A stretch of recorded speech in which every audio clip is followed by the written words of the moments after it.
83 ವರ್ಷದ ಶಿವಮೊಗ್ಗ ರವೀಂದ್ರನಗರದ ವಾಸಿ ಮಹಿಳೆಯೊಬ್ಬರು ರವೀಂದ್ರನಗರದ ರೈಲ್ವೆ ಟ್ರ್ಯಾಕ್ ಪಕ್ಕದ ರಸ್ತೆಯಲ್ಲಿ ವಾಕಿಂಗ್ ಮಾಡುತ್ತಿದ್ದಾಗ ಯಾರೋ ಒಬ್ಬ ವ್ಯಕ್ತಿ ಬೈಕ್ನಲ್ಲಿ ಬಂದು ಕೊರಳಲ್ಲಿದ್ದ 25 ಗ್ರಾಂ ತೂಕದ 1,50,000 ಬೆಲೆ ಬಾಳುವ ಬಂಗಾರದ ಸರವನ್ನ ಕಿತ್ತುಕೊಂಡು ಹೋಗಿದ್ರು.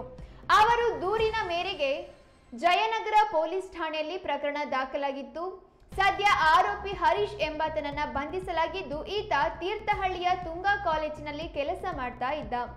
ಮೂಲತಃ ಅರಸೀಕೆರೆ ತಾಲೂಕಿನ ಬಾಣವಾರ ಹೋಬಳಿಯ ಬೇವಿನಹಳ್ಳಿಯವನಾಗಿದ್ದಾನೆ. ಆರೋಪಿತನ ಬಂಧನದಿಂದ ಜಯನಗರ ಪೊಲೀಸ್ ಠಾಣೆಯ ಒಟ್ಟು 3 ಸರಗಳ್ಳತನ ಪ್ರಕರಣಗಳು ಪತ್ತೆ ಆಗಿವೆ. 3 ಪ್ರಕರಣಗಳಲ್ಲಿ ಸರಗಳ್ಳತನವಾಗಿದ್ದು ಒಟ್ಟು 71 ಗ್ರಾಂನ 3 ಬಂಗಾರದ ಸರಗಳನ್ನು ವಶಪಡಿಸಿಕೊಳ್ಳಲಾಗಿದೆ.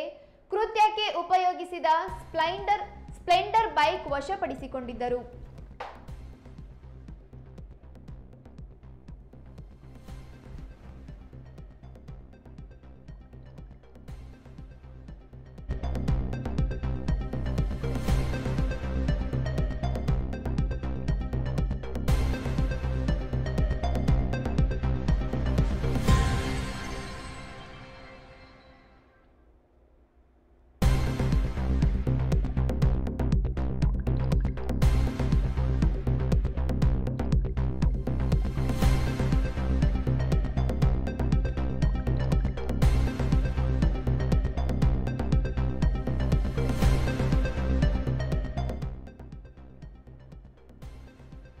ಸೆಪ್ಟೆಂಬರ್ 11ರಂದು ಬೆಳಗ್ಗೆ 83 ವರ್ಷದ ಶಿವಮೊಗ್ಗ ರವೀಂದ್ರನಗರದ ವಾಸಿ ಮಹಿಳೆಯೊಬ್ಬರು ರವೀಂದ್ರನಗರ ರೈಲ್ವೆ ಟ್ರ್ಯಾಕ್ ಪಕ್ಕದ ರಸ್ತೆಯಲ್ಲಿ ವಾಕಿಂಗ್ ಮಾಡುತ್ತಿದ್ದಾಗ ಯಾರೋ ಒಬ್ಬ ವ್ಯಕ್ತಿ ಬೈಕ್ನಲ್ಲಿ ಬಂದು ಕೊರಳಲ್ಲಿದ್ದ 25 ಗ್ರಾಂ ತೂಕದ 1,50,000 ಬೆಲೆ ಬಾಳುವ ಬಂಗಾರದ ಸರವನ್ನ ಕಿತ್ತುಕೊಂಡು ಹೋಗಿದ್ರು. ಅವರ ದೂರಿನ ಮೇರೆಗೆ ಜಯನಗರ ಪೊಲೀಸ್ ಠಾಣೆಯಲ್ಲಿ ಪ್ರಕರಣ ದಾಖಲಾಗಿತ್ತು. ಸದ್ಯ ಆರೋಪಿ ಹರೀಶ್ ಎಂಬಾತನನ್ನ ಬಂಧಿಸಲಾಗಿದ್ದು, ಈತ ತೀರ್ಥಹಳ್ಳಿಯ ತುಂಗಾ ಕಾಲೇಜಿನಲ್ಲಿ ಕೆಲಸ ಮಾಡ್ತಾ ಇದ್ದನು. ಮೂಲತಃ ಅರಸೀಕೆರೆ ತಾಲೂಕಿನ ಬಾಣವಾರ ಹೋಬಳಿಯ ಬೇವಿನಹಳ್ಳಿಯವನಾಗಿದ್ದಾನೆ.